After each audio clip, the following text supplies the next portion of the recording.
It's 8 o'clock.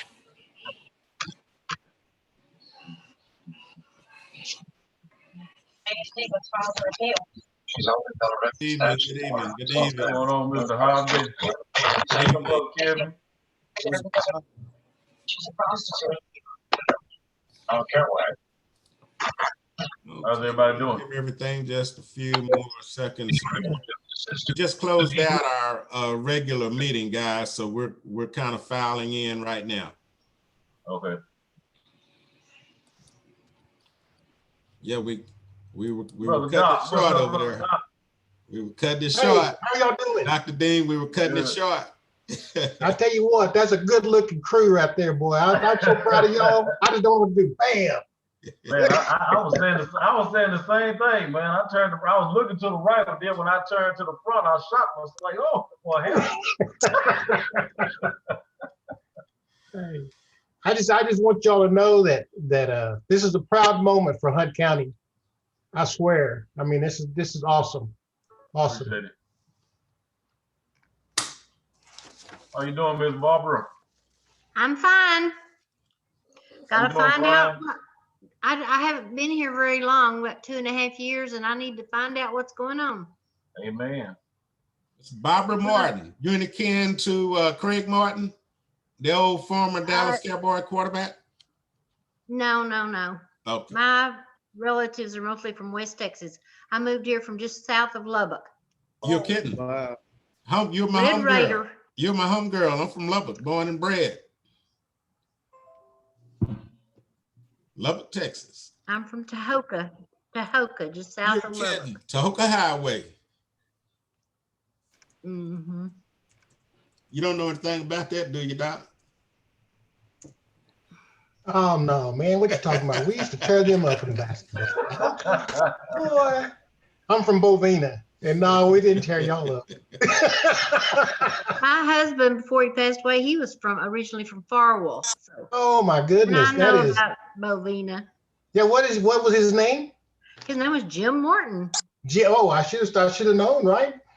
Yeah, That was one of our most beloved rivalries. I'm sure it was. Oh, 10 miles apart, same Yeah. size. I mean, it was Yeah, great. yeah. Time was great. It's good to meet you, ma'am. Thank you, sir. What's going on, Brian? Not a whole lot. How are you, Cedric? Pretty good. What's up, Mr. Heath?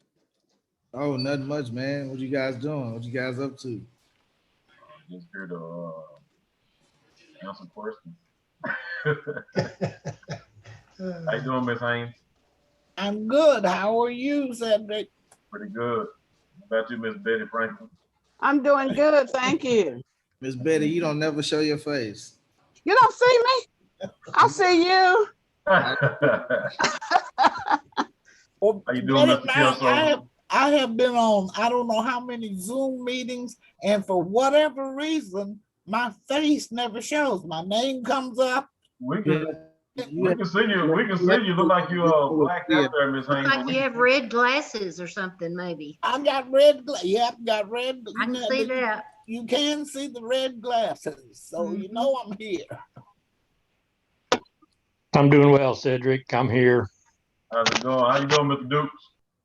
Good evening, Cedric. Councilman Dean, how you doing, sir? Pretty good. About yourself? I am doing well, thank you. How you doing, Mr. Dukes?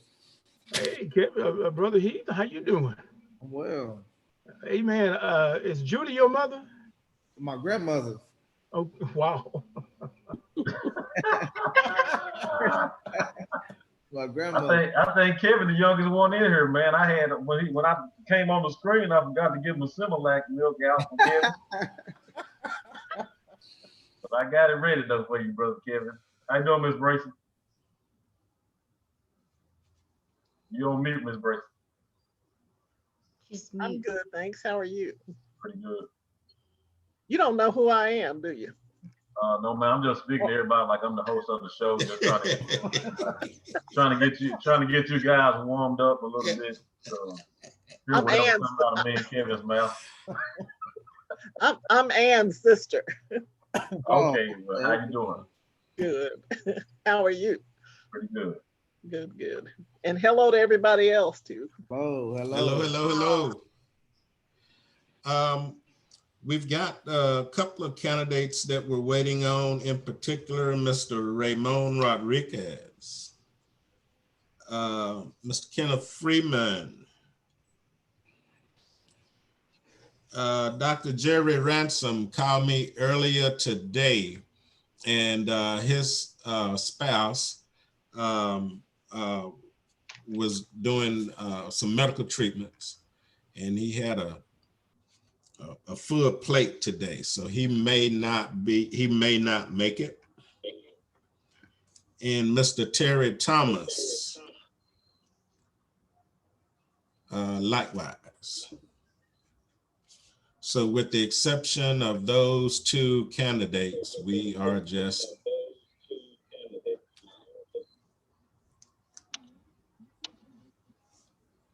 take a quick look at the clock here. Kind of hard to get information from somebody if they don't show up, isn't it? Yeah, it is. I mean, But you just fill in the blank.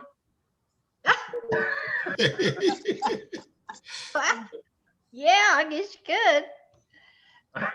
Nature abhors a vacuum, doesn't it? I guess that means their opponents will have to fill in the blanks for them. I'll fill in the That blank. means their opponent's right. We'll have to speak for them. Yeah, that's gonna work out great. Oh, yeah. I'll tell the truth. I won't tell no story though. Okay, guys. Hey, Will, John. excuse me, We're gonna- Will, Yes, sir.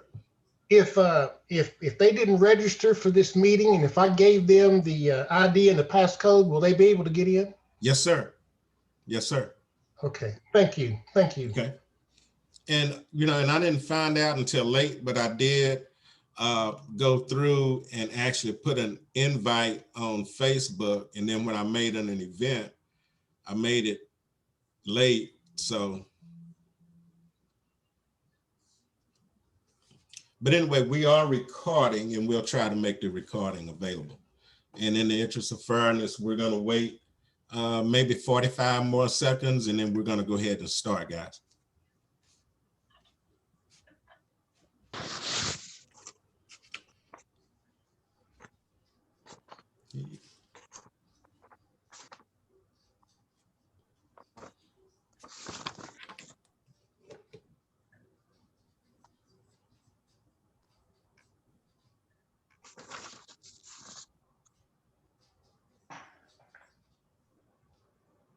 Hello, buddy.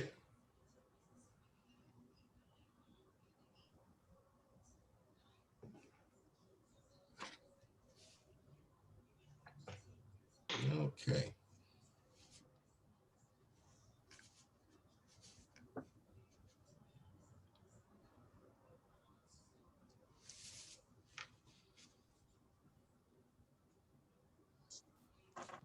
Okay, guys, we've got about 15 more seconds and we'll be getting underway.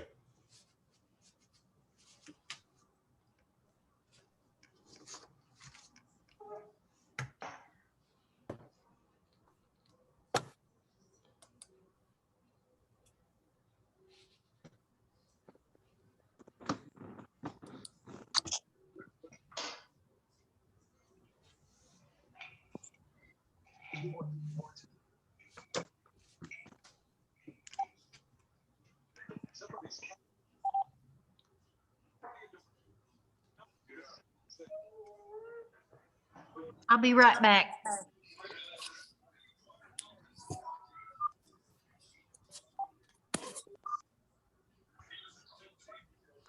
Okay, since Barbara was one of the first people on and we are getting ready to start right now, we're gonna go ahead and give her a couple of minutes to come back. Yeah, I want to find out what precinct I'm in. Oh, okay. So I'm getting my card out. Okay, good evening, everyone. My name is Will Hobby. I'm the president of the Greenville NAACP, and I would like to say welcome to this Meet the Candidates Forum this evening. I will be your host, and my NAACP Vice President, Phil Dukes, will be assisting me with questions. And I will go through some rules before we start, and I'll be making notes and doing some adjustments since we do not have all of the candidates with us tonight. So at this time, I would like to take a few minutes to have an invocation from Reverend Philip Dukes, our Vice President of the Greenville Branch NAACP.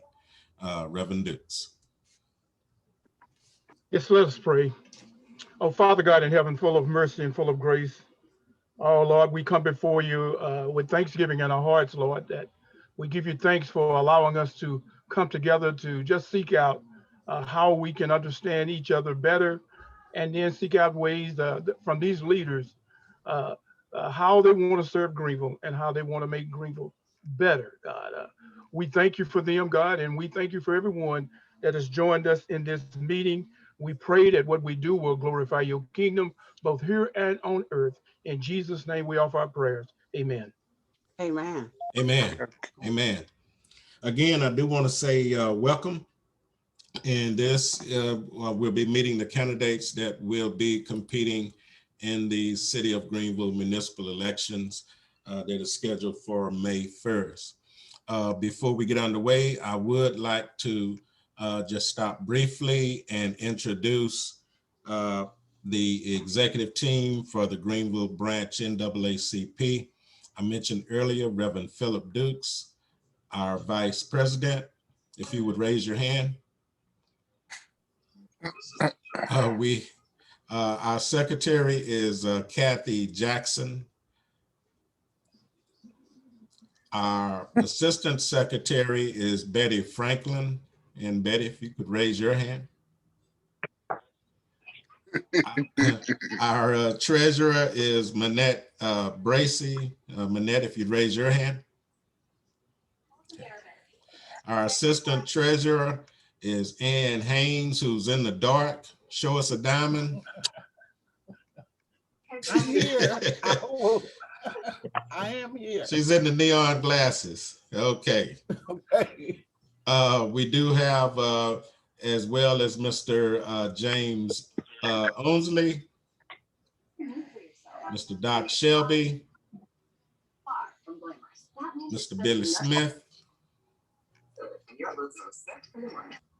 and the Honorable Cedric Dean is a member of the Greenville NAACP branch.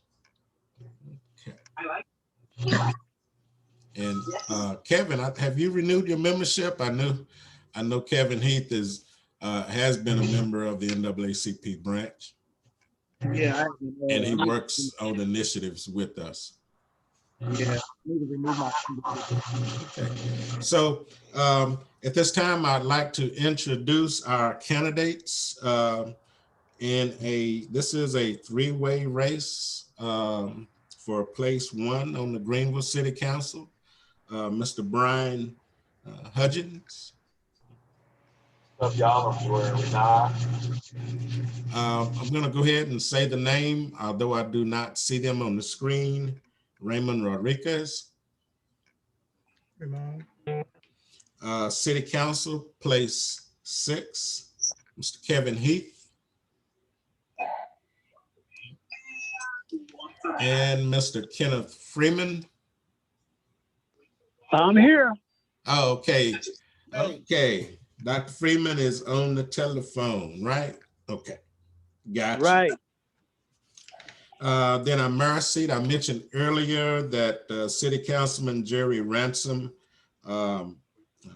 has a family matter this evening, so he is not with us, but we do have the Honorable Cedric Dean. If you would raise your hand. And thanks for warming the crowd up this evening. Oh man, my pleasure. You know, I got to get y'all guys ready for bringing them together sometime. Okay. And in addition to these 3 races, there is a proposition on the ballot. And that proposition is for a $50 million spend for general obligation bond for street improvements and levying a tax and for payment thereof. So if any of the candidates care to reflect on that tonight, that is perfectly acceptable. Yes, the $50 million bond is for for street improvements. So what happened is that the city used a company called Paper. Paper went out and they assessed 187 miles of Greenville. And what happens, they give you a reading of the road. They tell you how bad the road is, which roads need to be done first, the longevity of the streets. So we're using that company to determine which streets get done first once the $50 million bond passes. Okay, gotcha. So and then it's not an increase on your tax rate. The city already uses $2 million a year to go to street repair. So we'll be using those same dollars to straight up to pay for the bond. Okay, thank you, sir. Okay, so to start out, what we will do is we will give each candidate 5 minutes to tell us about themselves as well as their election platform. We will do that in a rotating manner. We will start out with place 1, then we will go to place 6, and then we will go to the mayoral race. After that, candidates can be asked a question from their opponent, if their opponent is here, or a chance to reflect if their opponent is not. After this series, the next phase, I will turn it over to our Vice President, Philip Dukes, who will act as a panel in putting forth questions to any of the candidates that are running in any of those offices. Okay, so to begin, we're going to open the forum up, and we will next hear from Mr. Brian Hudgeons, who is candidate for place 1, Greenville City Council. Mr. Hudgeons, if you would go ahead and have the floor. Thank you for having me. I am Brian Hudgeons. I was born and raised here in Greenville. My family's been here for, one side of my family's been here since the 1800s, the late 1800s. And so I obviously have gotten to see a lot of the changes that have happened in Greenville. And about 13 years ago, 18 years ago, I got married and moved away to Waco with my wife to go to law school. And then when we came back, we kind of weren't certain we ever wanted to really come back to Greenville because of the state we left it in. And we ended up living in Rockwall for 10 years. But after that, we got to see that Greenville had really come a pretty good ways while we were gone. There was some growth and some movement forward, and they brought in some businesses that were different than what I'd seen. And so we decided to move our family back here. My wife was working as a prosecutor and I was working out at Elk Creek. So we were working here in town. We were part of the community. We just weren't living here. And so I brought my 4 kids and we packed up and came back to Greenville. And since then I have been on the P&Z for the last few years. I've seen where things have kind of what's coming to town, what it looks like we're trying to bring into town. And I'm not real thrilled with the direction that we're going. I like the idea of growth, but I'm a little afraid we're not prepared for it. I don't think that our infrastructure is really to the point where we could handle a massive influx of people. And I'm now into the real estate business. And so I have seen how many people are coming from out of state to our area and how many want to even come to Greenville, which would have surprised me years ago, but we have things that a lot of the bigger towns do not. So I think this is a really pivotal point in Greenville right now and in the direction that we go. So I think it's important that you definitely get out and learn who your candidates are, learn what they stand for, and make your voice heard.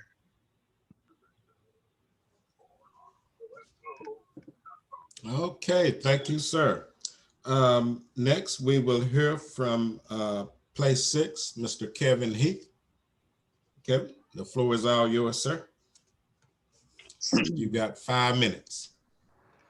I'm Kevin Heath. I'm a Greenville native, and I graduated Greenville High School in 2008, and I've been active in the community for quite some time, pretty much since I was a senior at a high school.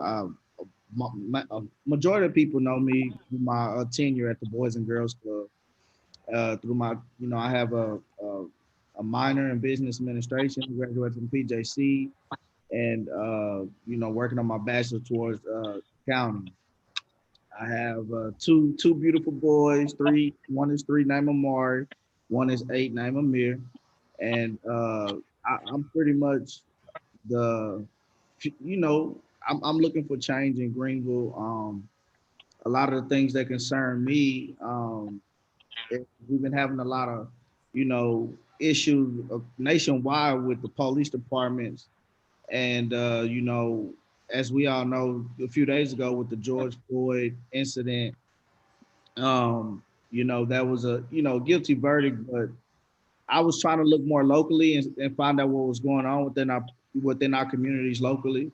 And I've actually sat down with the police department on many occasions. I've had over 10, 20 meetings, and I found out that our police departments, they don't have body cameras.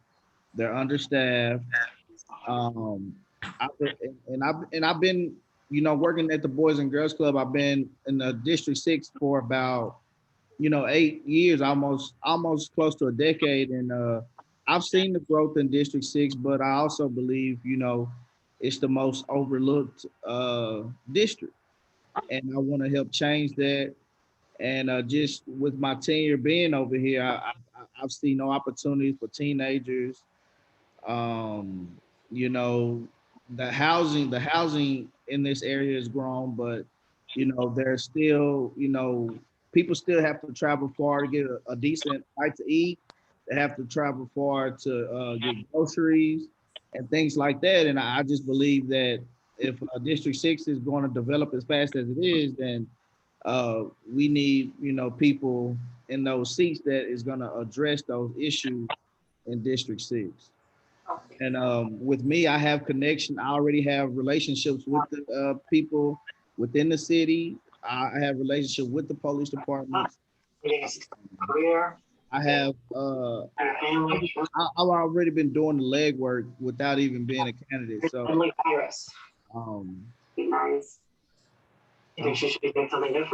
think if I suddenly start thinking. Mr. Stan, go lightly. I think we may be getting some feedback on your line. If you can mute yourself. Okay, I'm sorry, Mr. Heath.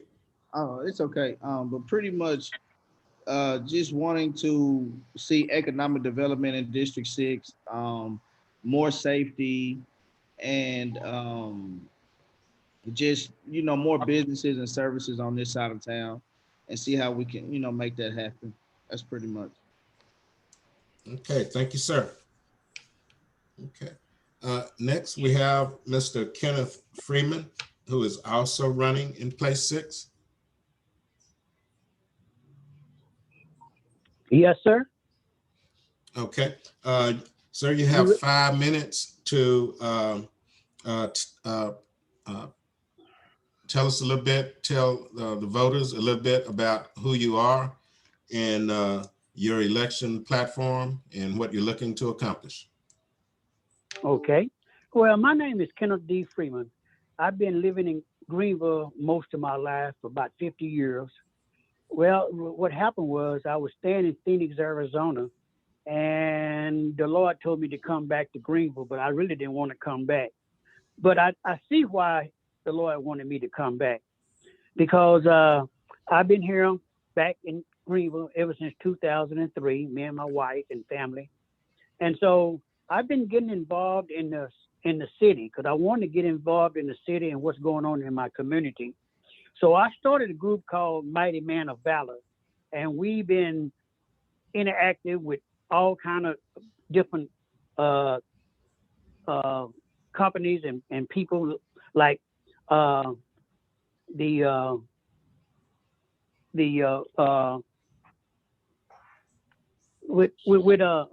helping out in the communities and stuff like that, and getting involved and trying to make a difference. Hands of Compassion, Fish Ministries, we work with them, and I've been going to the city council for about 4 or 5 years because something been telling me I need to go and find out what's going on in my community. And I want to try to make a difference in my community, not just for District 6, but for the whole city of Greenville. I was raised here. I raised here when the black fountains and the black bathrooms. I did all of that. I went through all of that, so I know what it has. But Greenville has changed quite a bit, but we're still behind on a lot of things. A lot of people had held Greenville back for so many years for keeping it from growing to be what it really wanted to be, and now people want to get it to grow. And my concern is this: I want a community that's better for everybody, not just for my district, but for the whole district. We need new companies to come in and pay decent wages for the city and for our people in the city, so they don't have to drive 10, 15, and 25 miles away just to make a decent living. We need a better place to live in Greenville. Downtown, it has changed, but all it is bars and grills. There's nothing down there for families that you can take your kids or your grandkids and go down and have a good time. There's nothing down there for us. And I have a lot of kids, and well as a lot of grandkids. And another thing is we need a decent store to come to the north side of town. Because Greenville is growing, and we all going south to get our food and have to eat out and all this stuff. We need industry and companies to move to the north side of Greenville so we don't have to do that. We have plenty people in the north side of Greenville and even out the Wolf City Drive that will take care of a decent store that move to the north side of Greenville. And I want to improve our streets. I want to continue to develop our downtown, but it'd be good for everybody to go, not just some. And the thing about it is, I've been going to city council meetings for at least 4 or 5 years. I'd have been interacting and commenting and trying to make a difference in what we need, our streets done. We need sidewalks. We need, all kind of things. Our lights need to be fixed. And we need to come together as a city to make our city better for the police department, fire department, and any other department. I'm out for the employees. If we don't pay them decent wages, they're going to leave and go somewhere else. I used to work for the city. I know how it runs. And the employee was the low people on the totem poles and getting raises and stuff like that. So I know what happened about, working for the city. But it can be better, and I know it can. And I believe I can make a difference because I like to speak up. I like to try to make a difference in finding out what's going on in our city. How are they going to make the changes for everybody that benefit everybody, not just my district, but for the whole city? Because we need help, and we need we need areas in our city to change. And what changes on the south side should make changes on the north side. It shouldn't be no more changes on one side than the other. So that's what I'm concerned with. And I want to make a difference in getting the people together and that we work together to make a change. It's not my ideas, it's all our ideas that can make a difference for our city and make it better for everybody. And that's why I am here. And, and I've been married for 50 years. I got 6 kids. I got 25 grandkids. I got 19 great grandkids. And most of my kids have went to school here. I mean, I still got great grandkids go to school here. So I know what's going on. I used to work for the school bus, driving school bus, and I know what's going on. So I believe I can make a difference if the people vote for me, and I will be a voice for them, and I will not let them down. I would always try to stay in contact with them. And if they call me, I'm going to try to make a difference and answer the question the best I can and see what's wrong. And if I can't change it, I'll tell them the truth.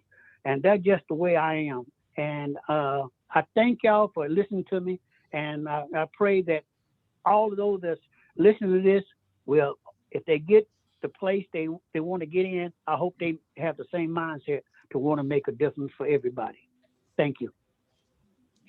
Okay, so guys, that was Mr. Kenneth Freeman. If you were unable to see his screen, he is coming to us from the telephone. So next, we're going to turn it over to City Councilman, the Honorable Cedric Dean, who is running for mayor in the upcoming election. Mr. Dean. First and foremost, I appreciate you guys for having me on. Appreciate you for giving me this platform to express what I'm wanting to see here in Greenville, Texas. First, I'm a registered independent because a lot of people want to know what's your platform.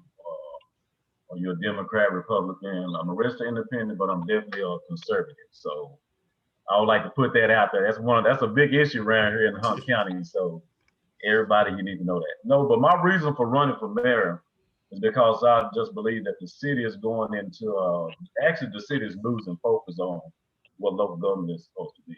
So local government is supposed to be for the people, it's about the people needs, putting the citizens or the residents first. I like to say residents. And so that's where we're going away from. Another thing we're losing is we're not taking advantage of the diversity that I see like on this screen.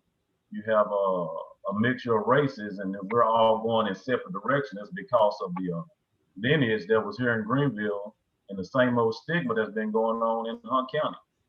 When you talk about, we talk about the city budget. That's another deal I want to focus on. When you talk about a city budget, if you look at Greenville budget, it has no direction. So we're basically there for 5 years and really have no direction. We're talking about infrastructure, but we're not showing you guys like what are the citizens saying. So what I'm wanting to do is give the citizens a voice, let you guys come in there and tell us which direction we need to go into, and our budget need to show you exactly where we need to go. Going back on what Mr. Hudgeons was talking about, he was on planning and zoning. So we're talking about the city's outgrown itself. Yeah, we have infrastructure problems that we need to face. We need to let the public be aware of what's going on and not hide so much behind closed doors. So that's where the transparency issue, I believe, that the city can get aboard on, and we can be more open to our citizens. Trying to get big business in here. I'm not a person who trying to go out there. Big business, if they come, they come. That's not nothing. We have an economic development board for that. So the city can only give like incentives. So it's not our job to bring in big business. So my reason for running is to give the residents a voice, to make you a part of a community, to bring everybody together. So I believe this is more important on how you govern instead of who governs. Right now, I think we're worried about like who's going to govern. I mean, I think that's the issues that I'm getting when people ask me, are you Democrat or Republican? I know where they're probably going with it. They're worried about who's governing, but I need people to worry about how you're going to govern. I govern to listen to the residents. I worked with Jerry Ransom for going on 6 years. I believe Jerry Ransom and the former mayor, they govern to let you hear what they want to hear and not necessarily the citizens to be heard. So my reason is to give the residents a voice, to bring the communities together, and to make Greenville great. Use what we have, build from the inside out. I know you guys, a lot of cats are talking about big business. We have a lot of open space we can fill in that's already here. We need to find a way to bring our youth into the city. I want to see a youth council because our youth are not involved in politics. We have nothing for the youth. Community development, we need to be putting funds towards outreach for the kids. That's something that I know Kevin have dealt with the Boys and Girls Club. Mr. Hudgeons, he have 4 kids. I have 5 kids. So we have nothing for our children. They're leaving once they graduate. They leave Greenville. We have nothing holding them here. We have nothing for them. So that's another deal. That's another reason that I want to run for mayor of Greenville. So it's a lot of things that I want to say, but I'm just going to let you guys ask the questions because as a mayor, as local government, we're supposed to answer the questions that you guys want to ask. So that's just a couple of things that I just want to say. Okay. Thank you, sir. In keeping with our rotation, according to what we said we were going to do when we started, this is an opportunity for the opponents in each race to pose a question to their opponent and give their opponent 1 minute to respond. And in keeping with our rotation, we are going to the Greenville City Council Place 1 race, where we have Mr. Brian Hudgeons and Mr. Ramon Rodriguez. Mr. Rodriguez is not with us tonight. So Mr. Hudgeons, it is left to him to speak for his opponent, since his opponent is not here.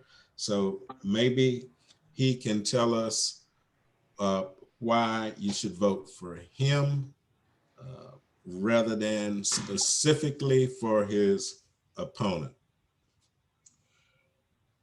That's an interesting one. One of the biggest reasons that I'm doing this is because I do not believe that Greenville has a vision for itself. I don't think it has any idea what it wants to be, or at least leadership has no idea what Greenville wants to be. We have no plan for the future. We've hired someone to give us a city plan, but we basically mute them and don't let them do their job. We are turning planning and zoning into a useless commission. We are making, and most of all, we're not listening to our citizens. When our citizens come out in force, and I've seen it happen, our representative does not vote with his people. And for place 1, that's happened recently. And that's something that, in my opinion, can't happen. When your people come up and they speak and they want something to happen and they're in there in force, not just one person can really be taken with a grain of salt. But when 15, 20, 30, 50 are showing up with the same message, you have to hear them. And whether it's popular or not, you have to vote with them. And I think that's something that's been missing for a while from our group. Okay, thank you, sir.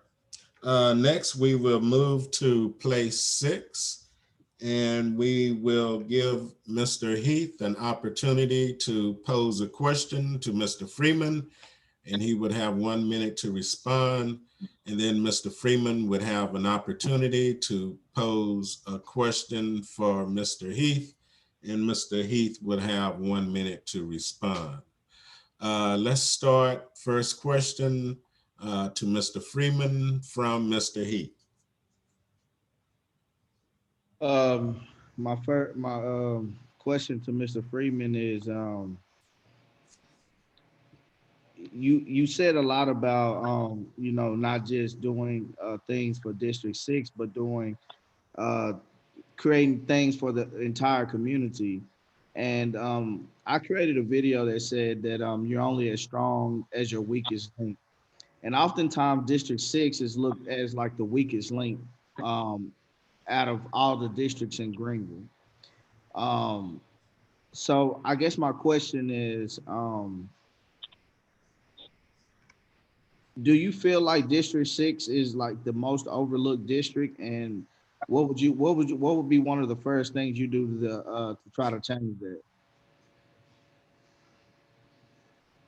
Okay. Well,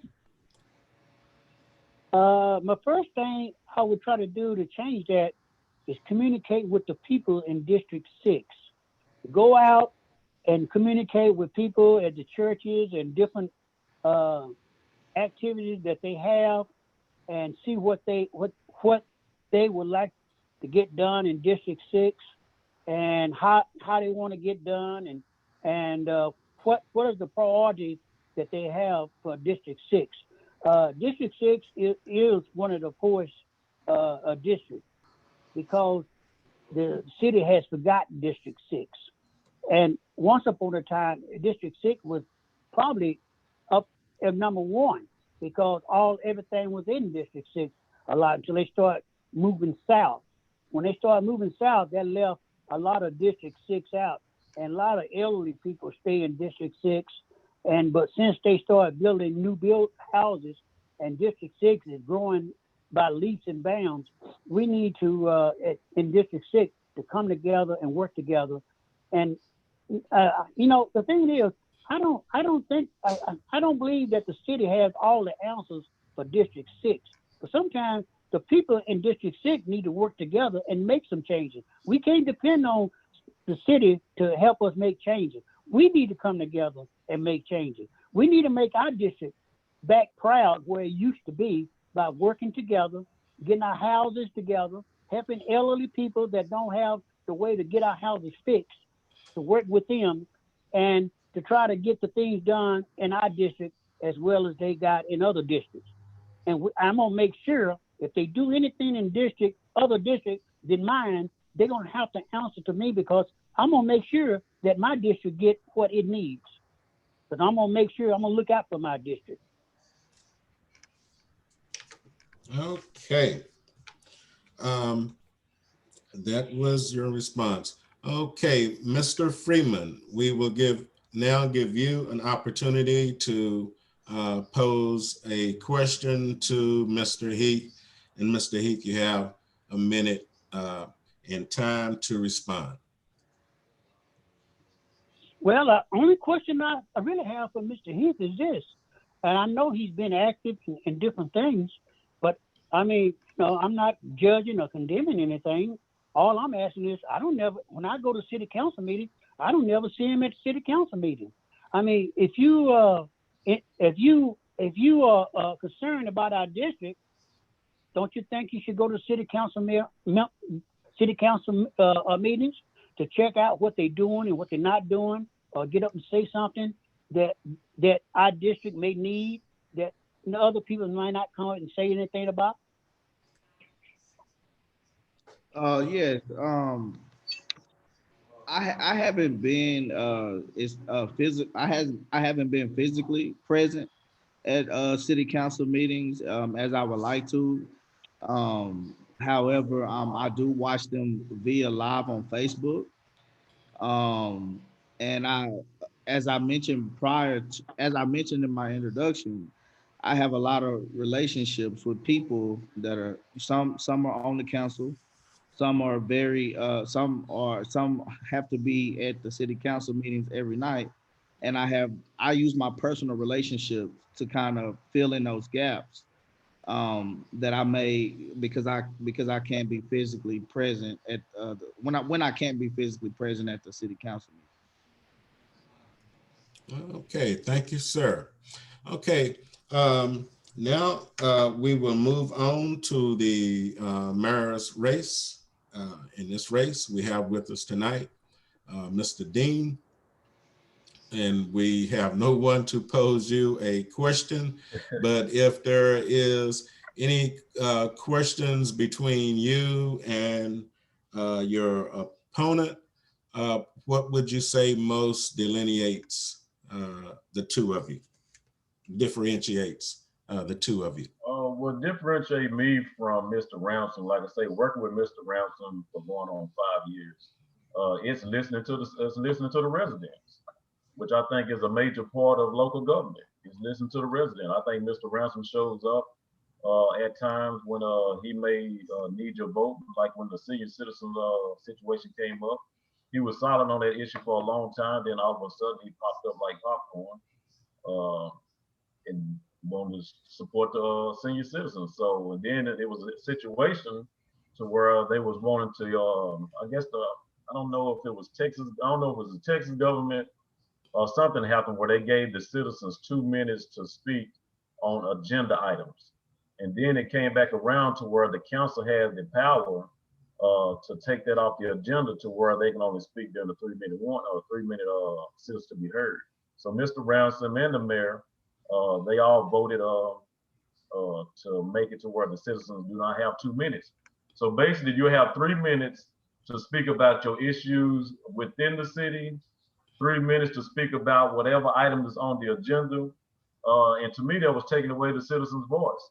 I've witnessed the mayor, I've witnessed Mr. Ransom be rude to the residents, you know, try to shut them down, try to talk over them, you know, not giving them a voice. And I think that's just wrong politics.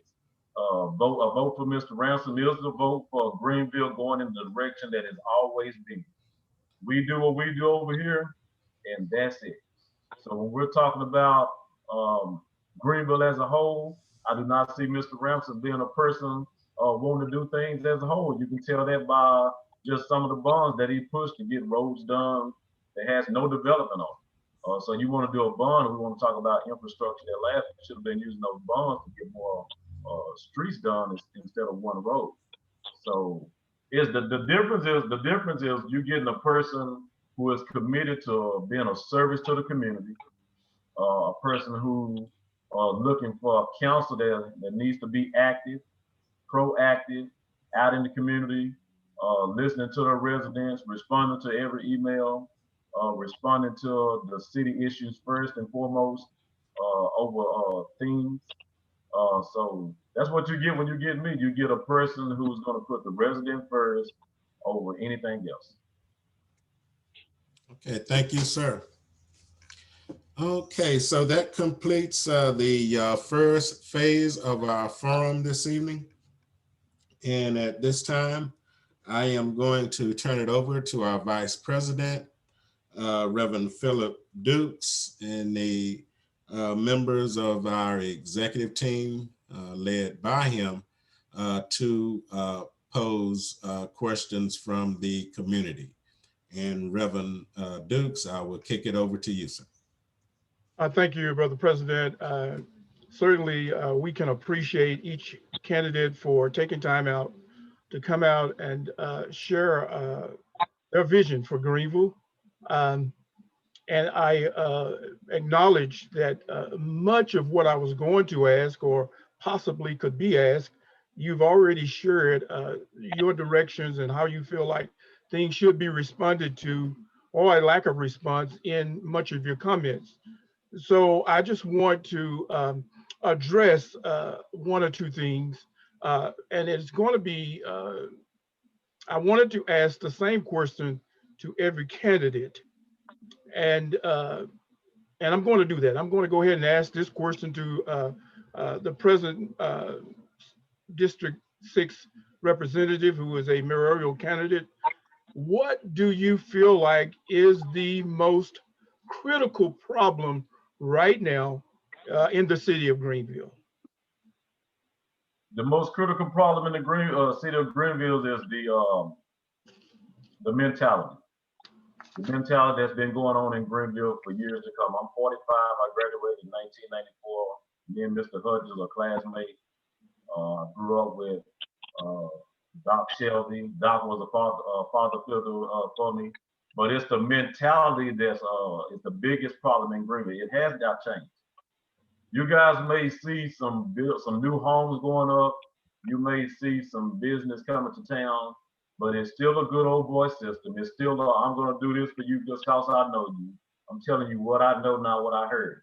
So I ran for the city council for District 6 the first time because I was wanting to know why we was getting neglected over here in place 6. So then when you get on the council, you know, you be in there for a couple of years, you're green. So you're learning. So you put a lot of trust in people, you'll listen, and you can make a yes vote on a situation when you should have made a no vote. But the issue that I'm seeing is that it's the same old good old boy system. It's the same old, I'm gonna scratch your back. They do not have a vision for the city as an entire city. Greenville do not have a vision for the North, for District 6, District 5, none of that. So that's the problem is you have leadership in the city that's not looking at the city as a whole. There's no reason we need to have, how come District 6 is not getting this? How come District 6 is not getting that? It's no vision for the entire city. There's no vision for the youth. There's no vision for the elderly. We're just not a government for the people right now. We do not have. It's not a government for the people. And I'm telling you, it's not. They can. I wish Ransom everybody was on here. They can say what they want to say. But I have worked with these guys. I have been in the executive session. I have seen how people operate, and there are not individuals that's looking at Greenville as a whole. We're not looking to diversify and have representation of everybody in Greenville. And Greenville is full of Hispanics, Black Americans, white Americans, and to me, the mentality is just still a good old boy system.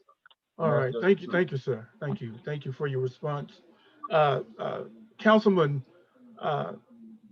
Brian, place one. Can you share what you feel like is the most critical thing in Greenville right now?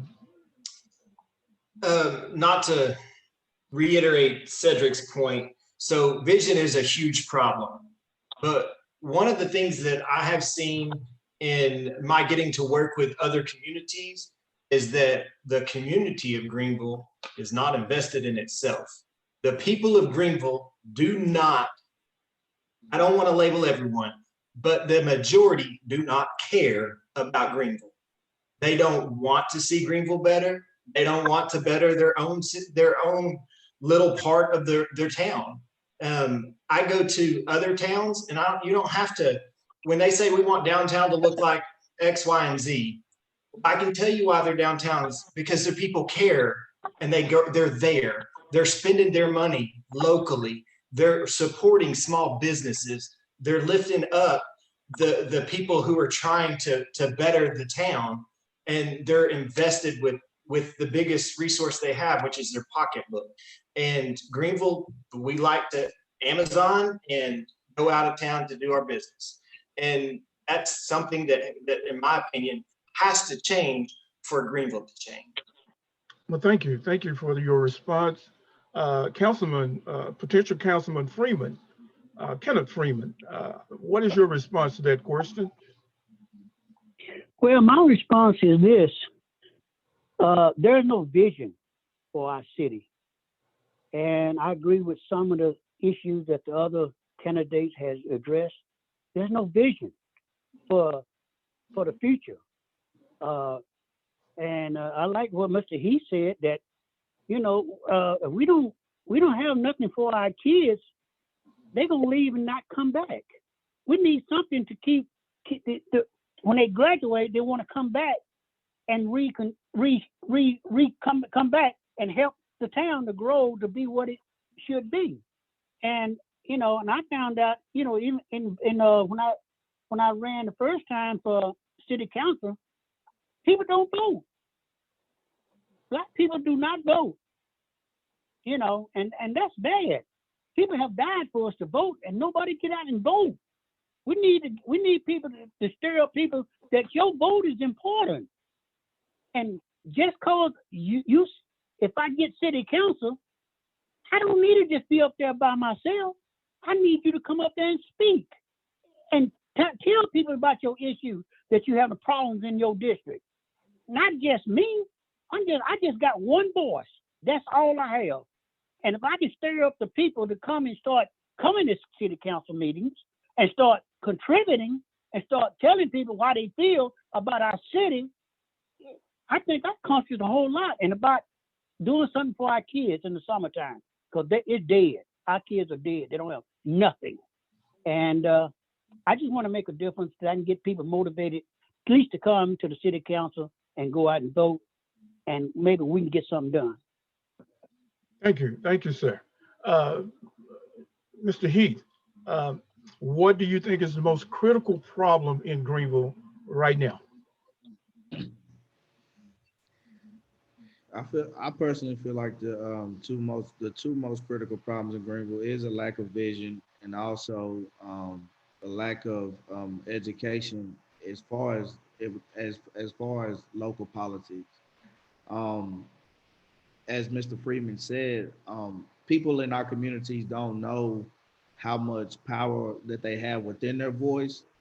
They don't even really know, a lot of times they don't know what their community needs, so they don't know where to go to express themselves. They're not really aware of. I can go to a city council meeting and voice my concerns.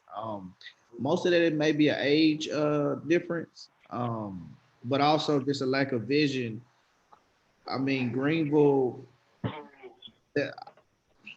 there should be no reason towns like Rockwall, Roy City, and all these other towns has outdeveloped us right now, because we were years ahead of them maybe 10, 20 years ago.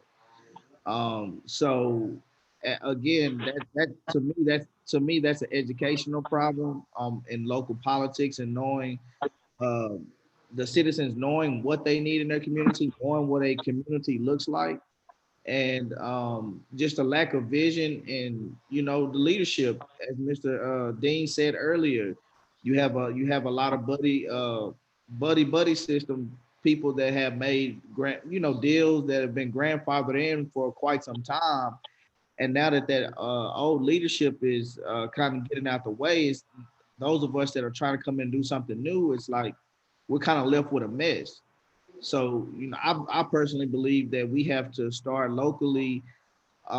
Even when we leave a city council meeting, we need to be going to Facebook or figuring out creative ways to inform our citizens what they need to be aware of. Because if they don't know that they don't know, then how can they come and voice their concerns?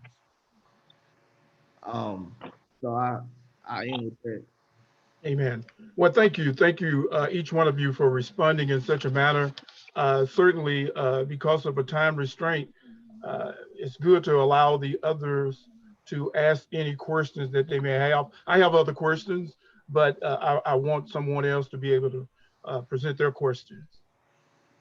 Just please identify yourself if you have. Okay.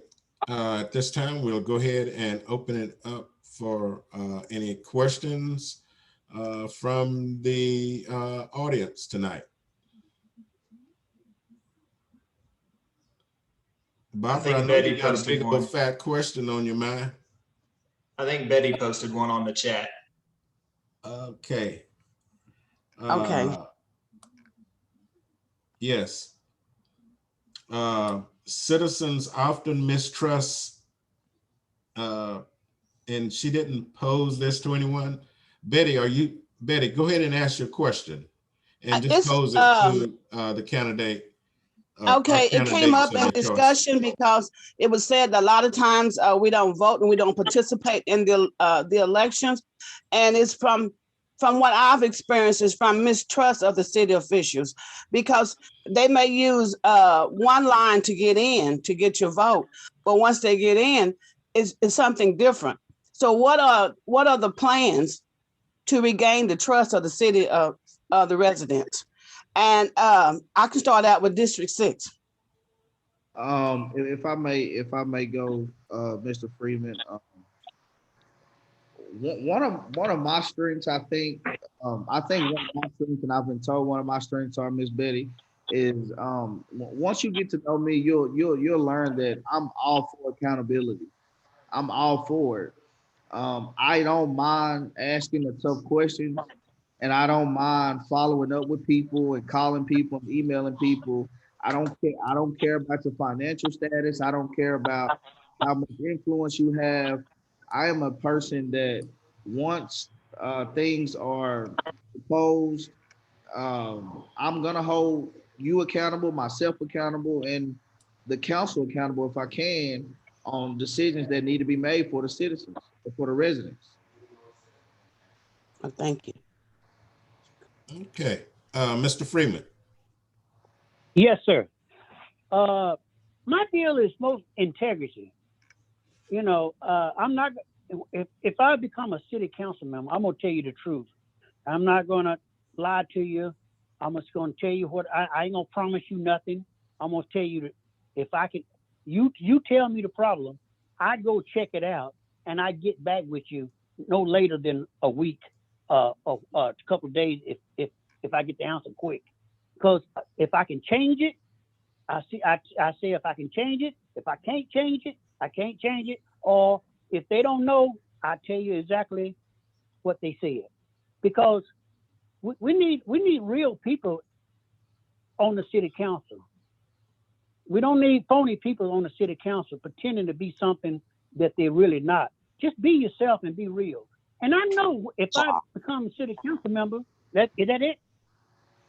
Oh, I know if I become a city council member, I remember when Dean told me that, you know, when I lost to him, that he needed 3 more years so he can kind of understand what's going on. It's going to take me a little while to understand what's going on. But the thing with me is this, I'm going to ask questions. If I don't understand something, you're going to have to break it down to me and help me to understand. So if my constituents ask me a question about this, I can tell them about it because I ask details and I ask the people that come in and make plans or make questions or make requests. Hey, you got to help me to understand this because I want to make sure I understand so I can get back to my constituents and tell them what is right. And I'm just up real what I try to be. I don't try to be something that I'm not. I'm just a man of integrity, morals, value, and character and commitment to God. And I'm here for the people, not for me. I'm here to serve people because I love serving people and I love helping people. But I can't help people if the people don't help me to find out what they need or their problems. And I'm going to try my best to get all the information I can from the people so I can get back to the council and address the problems. Thank you. Mr. Hobby. Yes. I have one more question. I need to get it out while it's still on my mind. Okay. Hold on, Miss Betty. Can we answer? Can we? Me and Brian answer the question that you already posed? Yes. I think Mr. Brian was trying to go up next. Okay.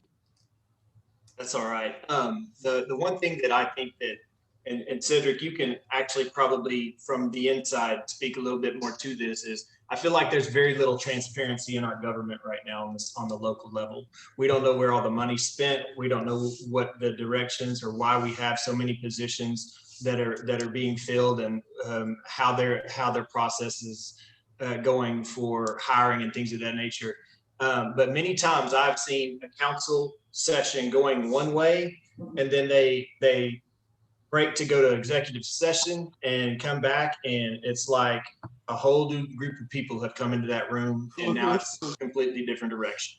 And while we are not privy to some of those things, there is probably a bit of that could be more transparent. That we could, or at least explain to help us understand why the dynamic shift in mentality went from before to after. So one of the things is, as far as for me, I've been actually handing people my business card. So they have my actual cell phone number and I have to answer that phone in the business that I'm in. So there's not going to be any point that someone can't get a hold of me if they want to. But I think as a government, you're only as trusted as you are transparent. And so I think that is vitally important. Thank you. And I'll speak on that issue as well. The question was, citizens often mistrust city officials. What are plans to regain trust in the residents? To me, what I plan on doing, as I've done already, is just be transparent. If I become mayor, I'll make it to where the citizens, the agenda we stay in front, unless we're told by the city attorney that we need to go to executive session. Other than that, I believe we should be doing all things up front. The budget needs to be a little bit more cleaned up. We need to tell you exactly where we're spending the dollars at in the budget. Local government need to get out and visit the people a little bit more, talk to them, regain some trust. Same thing with the police department. Get out in the community, talk with them so you can regain the citizens' trust. A lot of issues, I think, also stem from what's going on nationally, and people mistake what's going on in other states and what's going on with our government with local government. So I think that's a mistake that we're making. But in order for us to regain the trust, we can be more open, we can be more transparent. We can do more things out in the open during open session instead of executive session. I would like to have a council that comes on where, like I say, we go out, we talk, we meet people, let them know what's going on in the community, ask questions so that you can come back and be a great representation of the district. Thank you. Okay, was Was there another question, Betty, or is that it? I have another question in the area of mistrust. I'm gonna give you an example.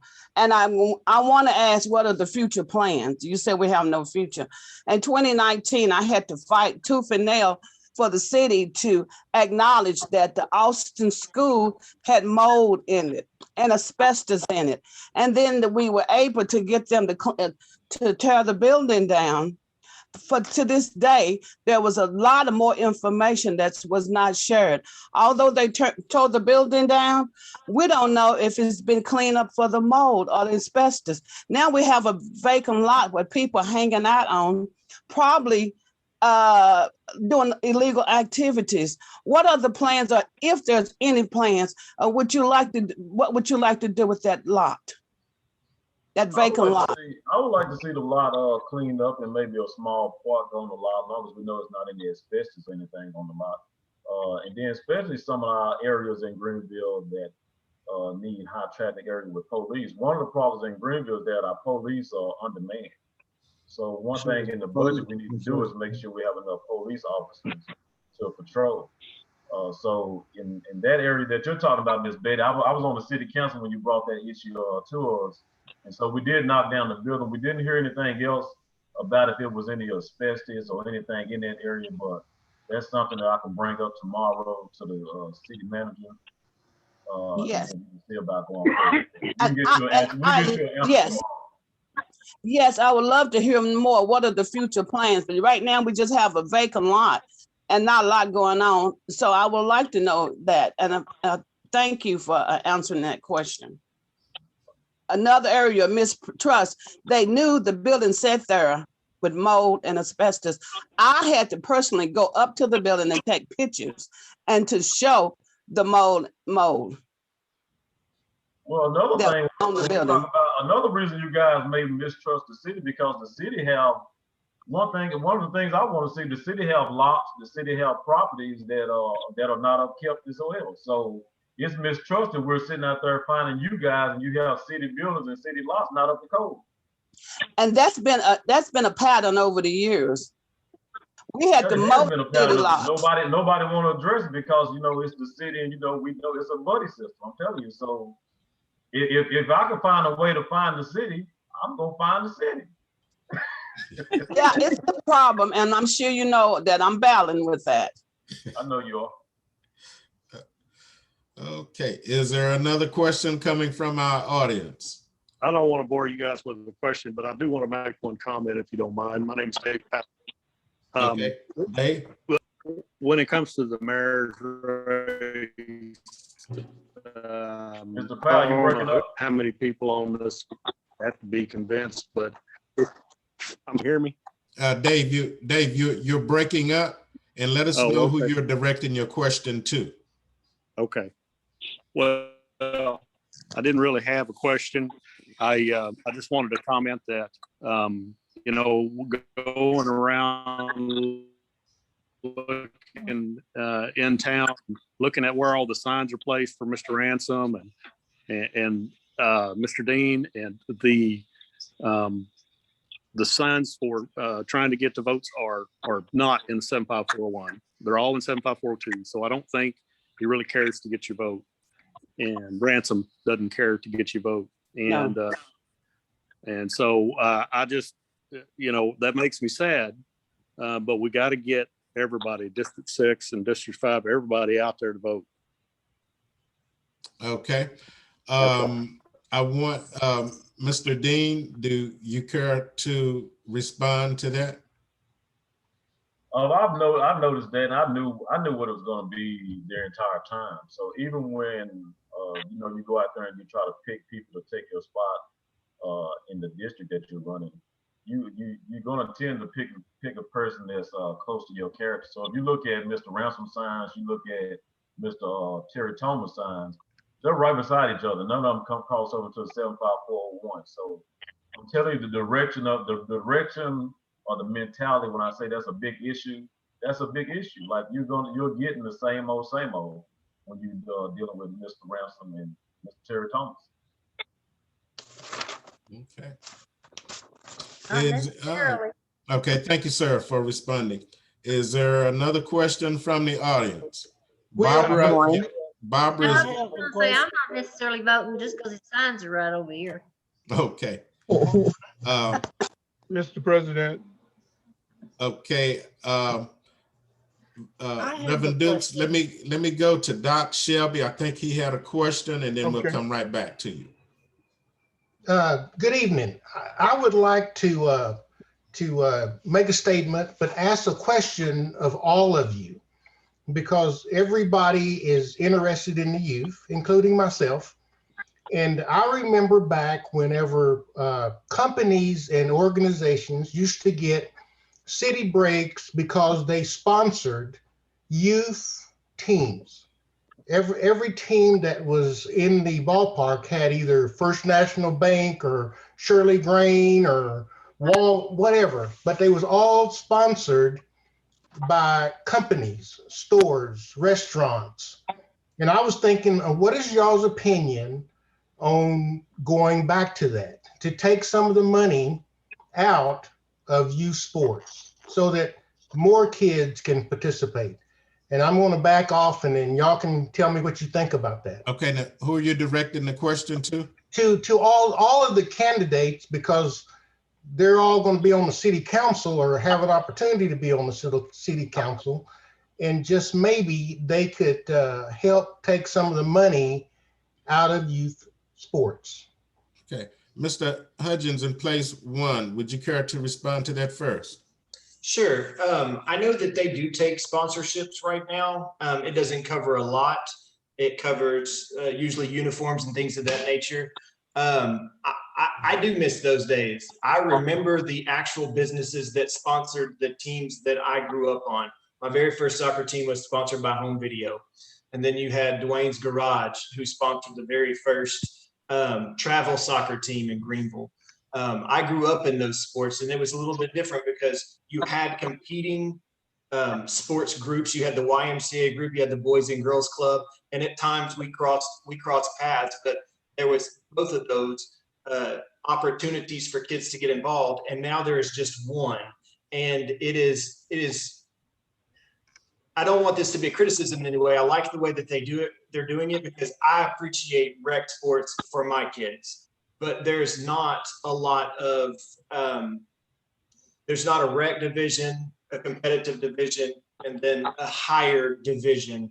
There's no segregation. And so you've got really good players with first-time players, and some of those are 11, 12, and 13 for the very first time playing a sport.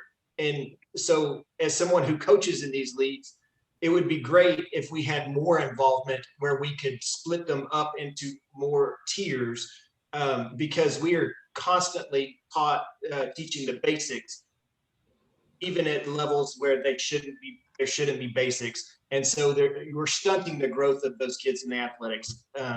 But I think it's a great idea to get the community involved. That's one of the things that I have recently asked about, is how can I sponsor something in the youth sports league? And I think more of our people in our businesses would get involved if they had more opportunity, but they're only allowing one at a time right now per sport. So. Okay, Mr. Heath over in District Place 6.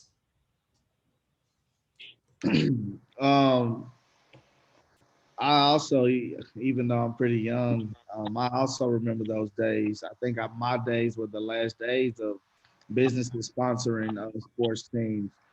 But I also understand the vision of the Greenville, the Greenville Sports League, because you do have kids that are more talented than the other kids, but what was going on with Boys and Girls Club and YMCA competing against each other was it became like, who can afford this program and who cannot afford that program.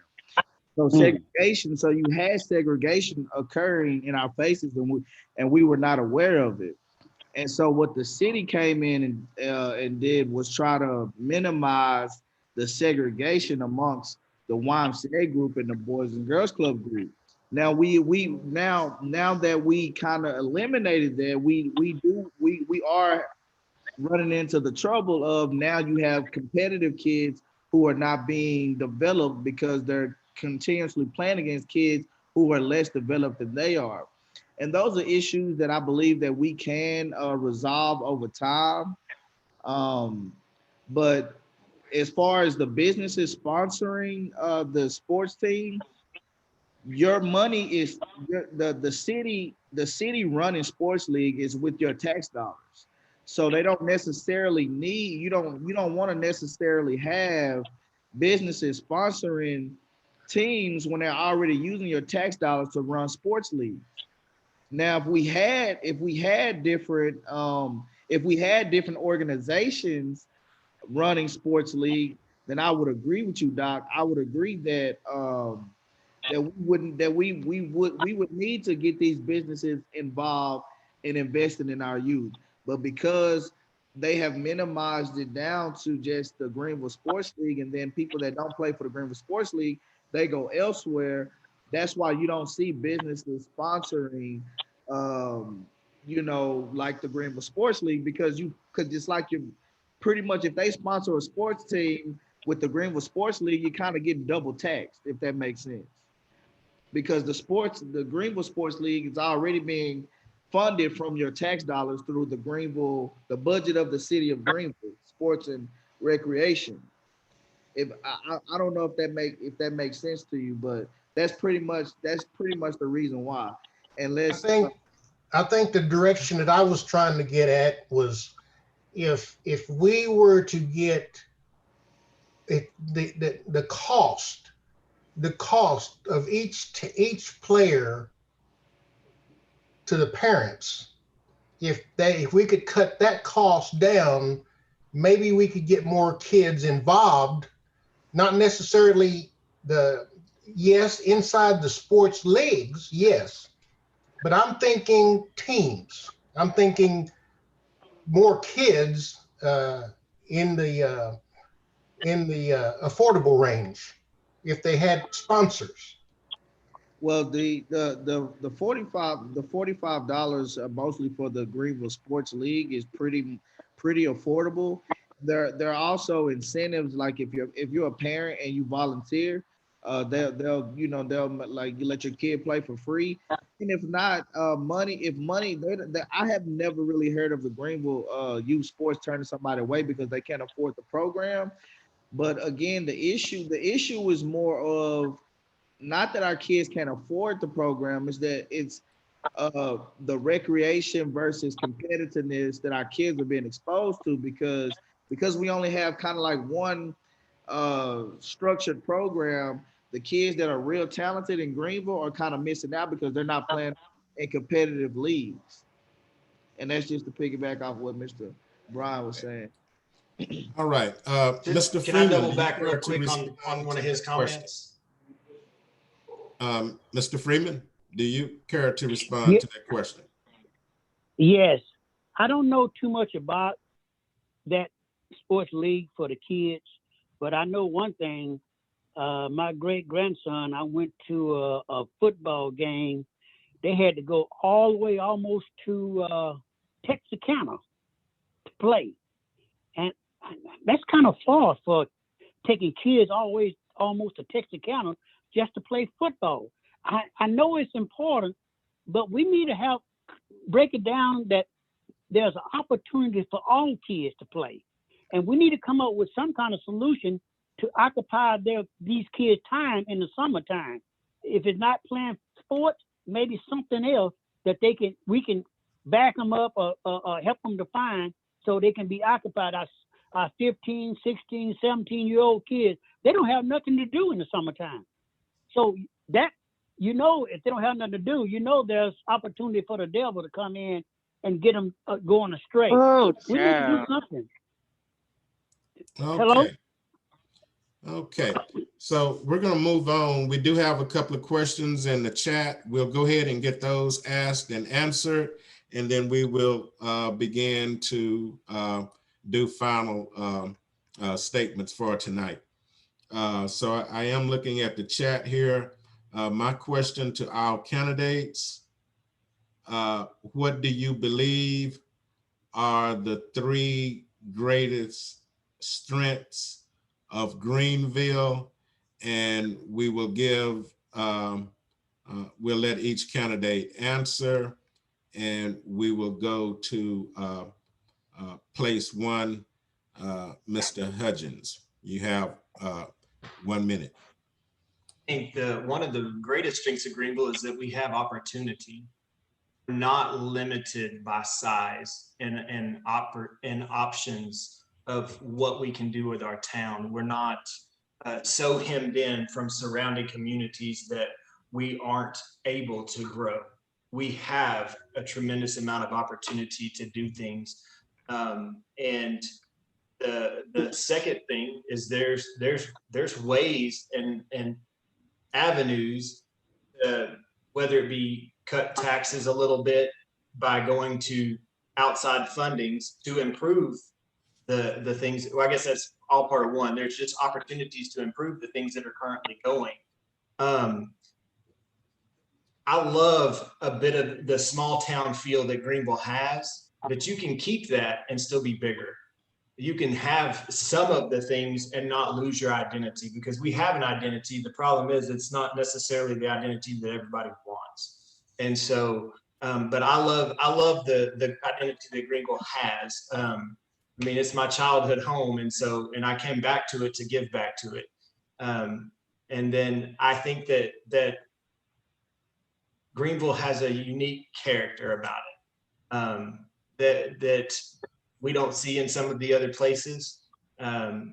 We do have a very diverse mix of people, and for the most part, I think that diverse mix of people intermingle a lot more in Greenville than they do in some of the surrounding communities. And so, like Cedric says, I've known Cedric for years. We talk at work, we talk over coffee, you know, whether it be in the gas station or wherever. And there's a camaraderie and a brotherhood that we have that runs through the veins of Greenville, no matter what ethnic background or that you have. And so I think that's one of the greatest strengths that Greenville has. They're just not taking advantage of it. Okay. Place 6, Mr. Heath, 3 greatest strengths of Greenville. Kind of to piggyback off Mr. Bryan's opportunities, and although opportunities and also the togetherness that Greenville do provide, even though although some relationships people kind of abuse because they may know somebody in high places, but most, like, let's say, if I've been knowing Cedric for a while and we both see an issue that needs to be tackled in Greenville, he may know someone that he has a good relationship with well enough that we all can come together and really work on the issue. So I do see that as a strength as well. And again, just the opportunity to grow. I mean, as you know, a few weeks ago in the newspaper, they said Greenville was one of the hottest markets and one of the hottest places for houses right now. So, definitely shows that, development, and I would say togetherness as far as getting things done through relationships and not abusing our positions, not doing anything when we know problems in our community need to be done. And then the third one, I would say, I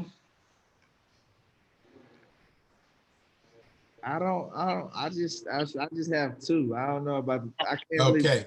All right. Excuse me, Mr. Freeman. That question is coming from Christian Sierra.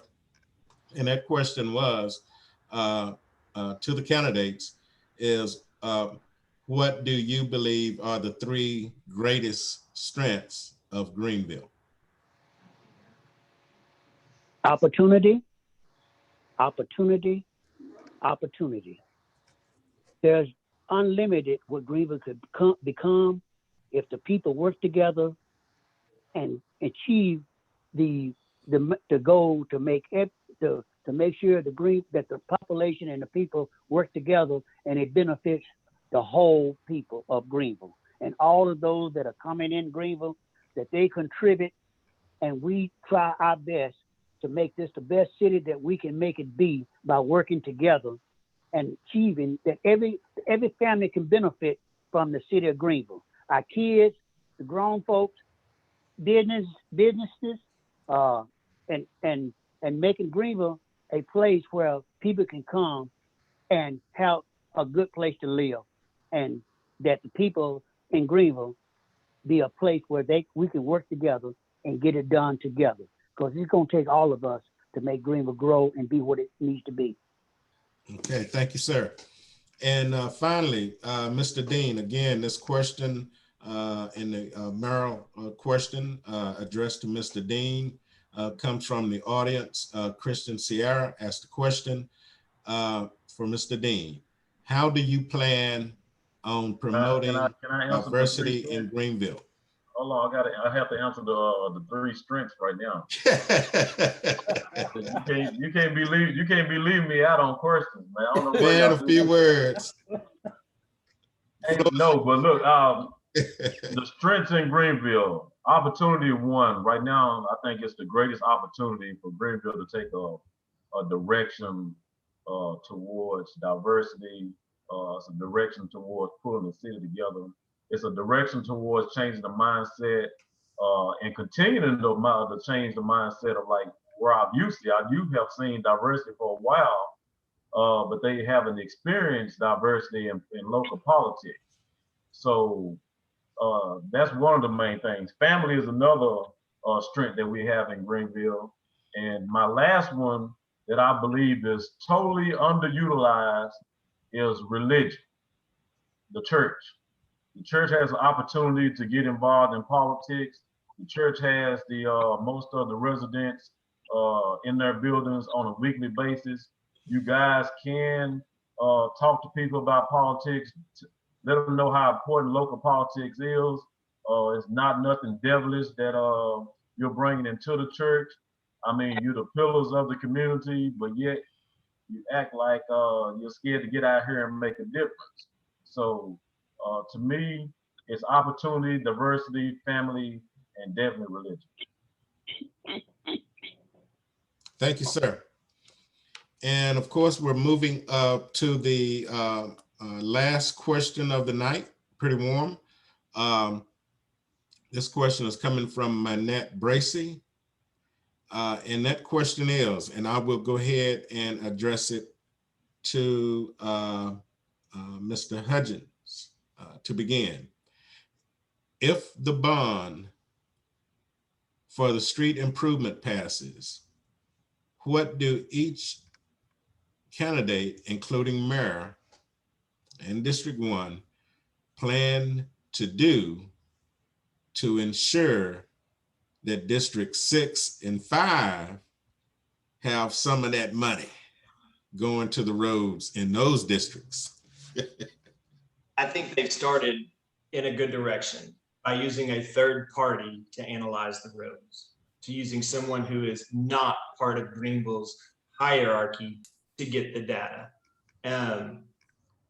And I think even probably more important, because I'm going to be honest, to me, that bond does not make sense mathematically. I know it is necessary, but if we continue to use the companies that we have chosen in the past, and we don't require a guarantee of longevity for those roads, you can say all you want about not raising taxes. At some points, when you have bad roads and no money to spend on them for 20 plus years because our roads didn't last 7, you're going to have to raise taxes to get funds. And so mathematically speaking, I don't quite see it. And so I think that we need to be like other towns and not bend when it comes to the guarantees of longevity. I know that other towns ask for it and they get it, but we seem to have to fight for it just to get people to honor their work. And I think that's one of the more, I don't want to say more important. I think all the towns, it drives me crazy to see the Templeton up the Grove intersection. And it has been that way for all 45 years of my life. It is one of the worst intersection streets in this town. And I don't know what district that's in. It's just one that I run over all the time. And anybody who has a kid to middle school, bottoms out their car half the time there. I mean, we're not replacing potholes there. We're replacing bumper divots from where they hit the other side. And so I get the need for it, but having an outside, unbiased, unaffected party decide what for us, what roads get worked first, will really help with that. Okay. Same question we're going to pose over in place 6, Mr. Heath. I agree. The fact that we had a third party come assess the streets, as Mr. Dean had kind of informed us about earlier. My only, I mean, of course, if I'm a representative of District 6, I'll definitely fight to make sure our streets get, you know, some of the money to develop the streets over there. However, depending on what the data says, if it's unbiased and it's from an outside party, then we would have to do, you know, what's best for the city at the time. And then we would, you know, we can what I can do, what I will do is give our if somehow we're not the first in line, I would definitely make it my business to know the actual dates we will be in line to get our streets developed. That way our people would know and they can hold me accountable or us, the city, accountable. Okay, thank you, sir. And then finally, Mr. Freeman, just to remind you of the question, this question was from Manette Bracy. And if the bond for the street improvement passes, what is your plan to ensure that District 6 and 5 have some of that money going to roads in those districts? First of all, I'm gonna find out what they're gonna do to in District 6, what roads they're gonna do, and in District 5, find out what they're gonna do and where they're gonna do it at, and make sure that I'm gonna be on top of it to make sure that the roads get done in District 6. I'm not gonna let go. I'm gonna be persistent. I know they have just a certain amount of money to do certain parts. And even though a lot of it might be going to the south side or the east or west side, but they definitely gonna have to make sure the north side get its equal share of the money to get our roads fixed. And I know that, you know, if they did business right, they would have to keep getting these $50 million bond issues to get our roads fixed. They'll have it in the budget every year to get our roads fixed and keep them fixed. Some roads need to be done often, some don't, because there's some roads travel more than others. But I would make sure that my people get the roads done on our side of town, and I would be accountable for that. And I would tell them what road that is going to get done, and tell them the ones that are not going to get done, and go from there. But I will be on top of it. Okay, thank you, sir. Okay, everyone, that will wait. Cedric didn't respond to that question. I don't know what it is. I guess he keeps skipping over me on purpose. I think I think Mr. Ransom don't send him a note to skip over me or something. No, but definitely, even though we use the paper program to tell you which streets are the worst in Greenville, which ones need to be done first, I do believe we'll have a council of individuals that will make for certain that District 6 and District 5 get some streets fixed. Money will not just go to the other side. I can guarantee you that. I can guarantee you that's not happening. So we'll definitely make sure that roads get fixed. We'll do it fairly. We're not the old party. It's a new guard that's trying to come in town. So it's just up to you guys to vote us in. So that's all I'm gonna tell you. Some of if you want new roads, then tell the older people to pass the baton so we can do what we need to do. And I got another quick question for Cedric. Yes, ma'am. I thought, if I'm not mistaken, did you say that we already have money in the budget, like $2 million a year? Yes, ma'am. $2 million a year go towards the CIP for the streets, capital improvement funds to go for the fix the road. So we're using those same dollars to pay for the bond.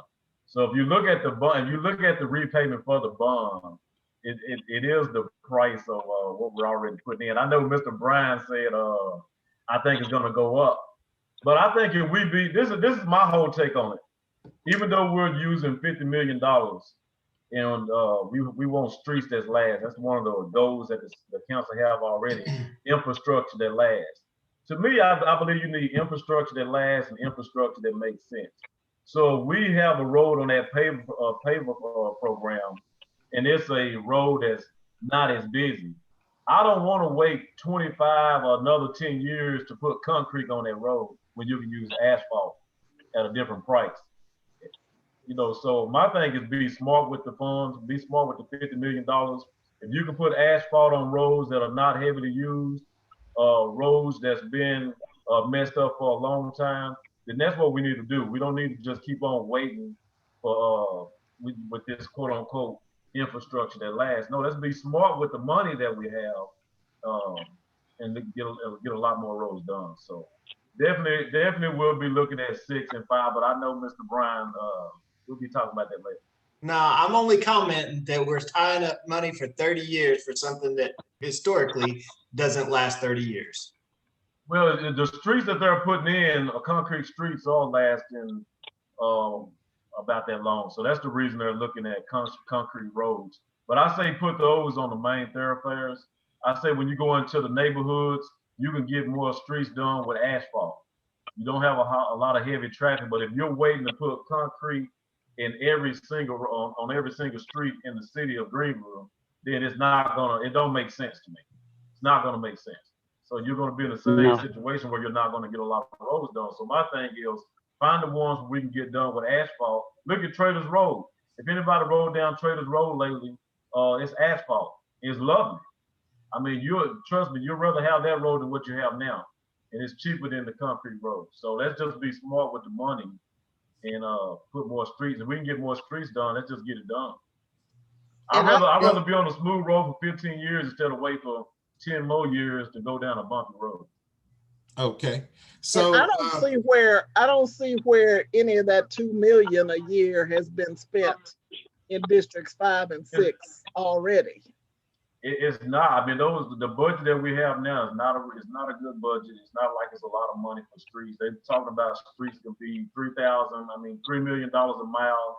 So what we're trying to do with the bond is instead of spending $3 million and just doing one mile, if you do blocks, you can get about 10 or more blocks done that equal up to a mile.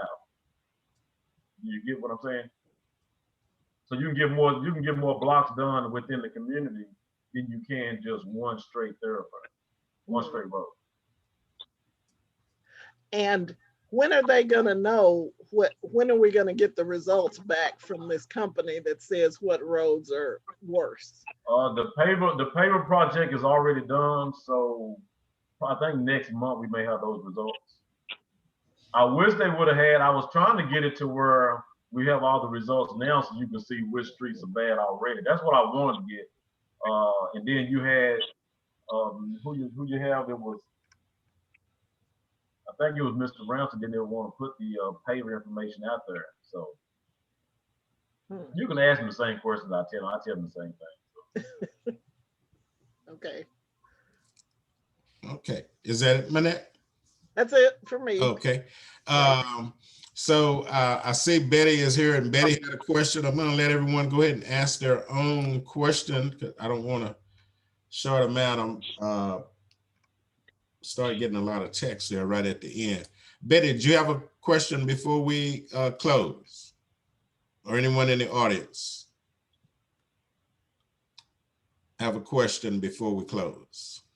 Betty had a question on here. I guess it was to some of the guys that was talking about a lack of. I have one. Yeah, I was on mute.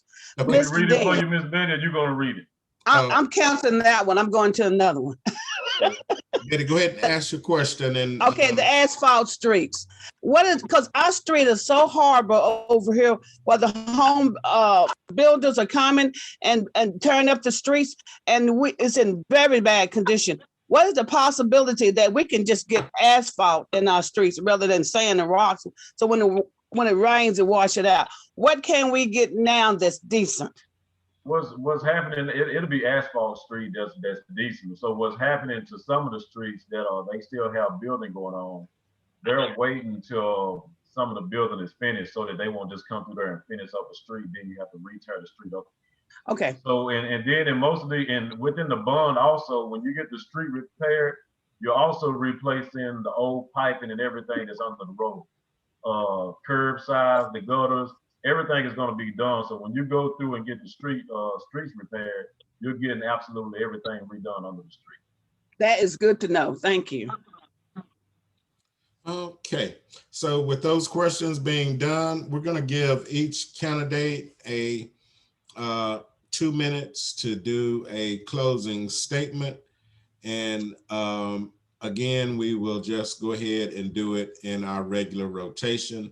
And we'll begin with place one, Mr. Hudgeons. Thank you. Thank y'all for having me on here. I thank you for the opportunity to get my voice out.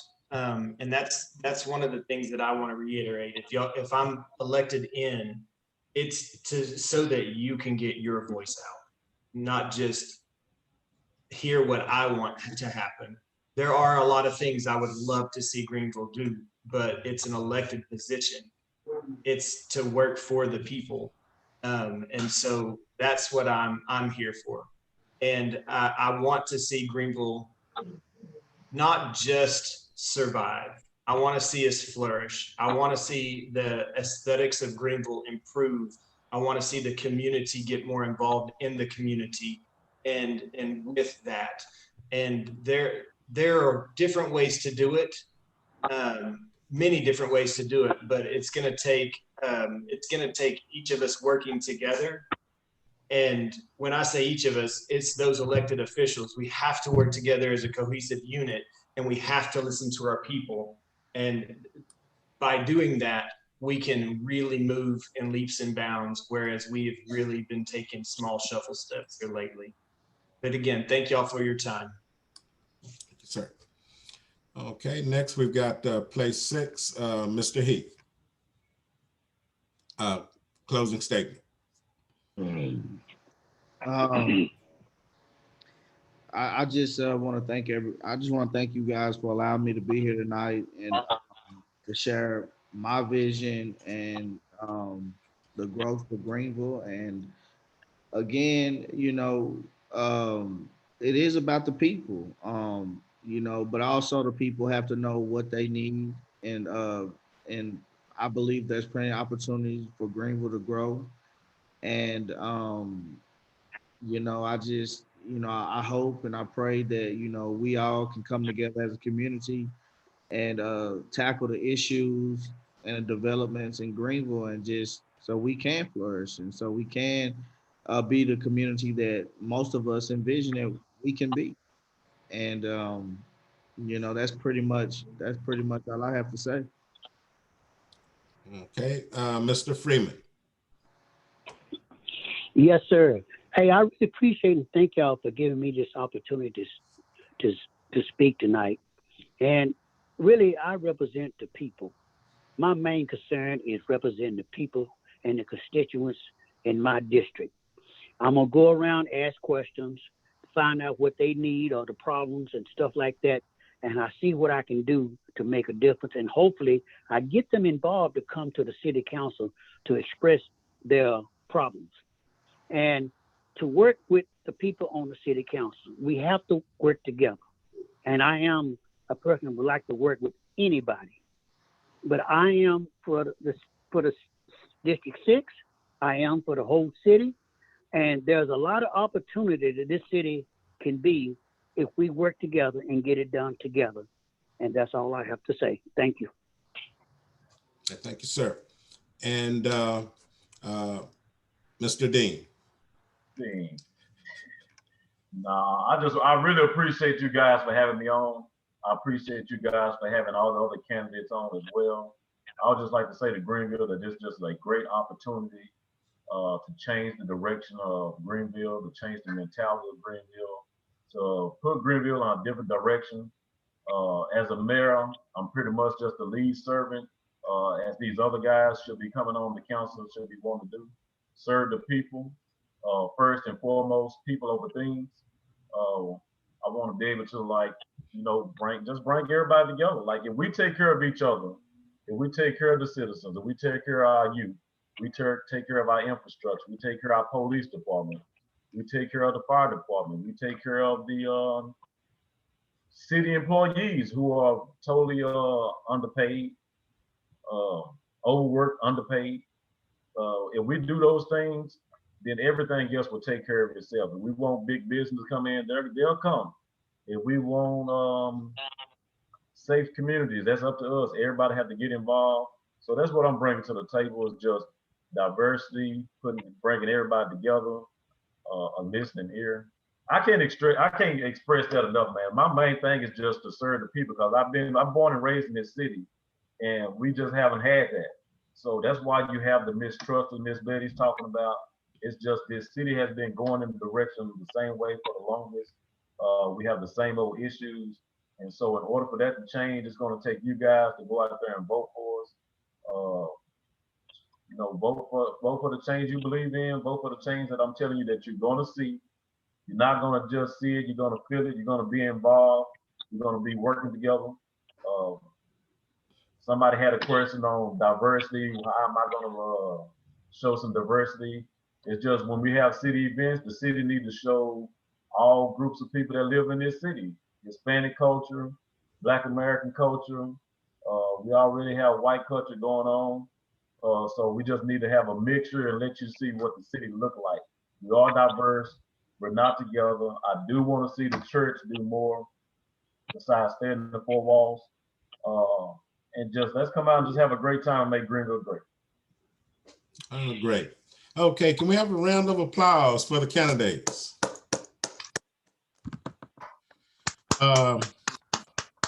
Again, I would like to thank the candidates for coming out tonight and sharing their thoughts, their visions with us. And to the candidates, I'd like to say that rest assured, the members of the NAACP know how to spread the word through word of mouth advertising on the happenings tonight. We will try to get this film downloaded and get it dispersed more widely throughout the community. But again, thank you, each and every one of you, and good luck in the upcoming election. Good night, everybody. Thank you. Oh, Cedric Dean. Thank you. Good night. All right. All right, there.